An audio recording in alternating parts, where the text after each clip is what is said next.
A very good morning to our RANsquawk listeners. It's Tuesday 21st of September.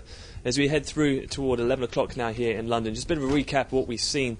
And at the moment we trade with relative risk appetite across the board. Much of the market had been waiting for several European-based auctions in both T-bills and longer maturity debt auctions from the likes of Spain, Ireland and Greece, all of which have come out and have been relatively well received. Again, the euro is sitting pretty much at its best levels across the board. All of the European peripheral spreads against German bonds on a 10-year bond yield basis are seen quite aggressively tighter. The Irish spread in particular is around 23 basis points tighter against bonds, so completely reversing any of the widening that we had in yesterday's session. In terms of the Greek 13-week T-bill sale, that actual bid to cover was almost double than that of its previous auction back earlier a few months ago. The average yield was lower, and of particular interest was that foreign investors did account for around 72% of the amount taken up there from the Greek debt agency.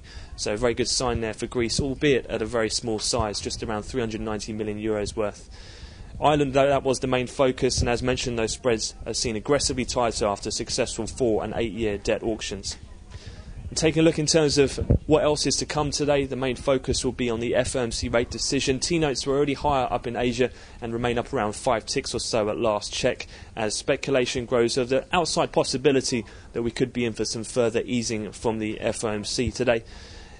In terms of other things to look out for, though, a couple of other US economic releases. We'll have the likes of the weekly ICSC numbers, we'll have the Bank of Canada CPI, US housing starts and building permits, as well as the crude oil API inventories due after night's pick close today. Also a reminder that as well we do have the October WTI future contract expiry at the pick close.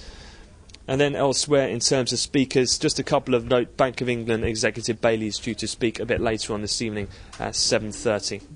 That concludes the European wrap-up. We'll have another update to come at the European cash equity close, but for the time being I wish you all a great trading day.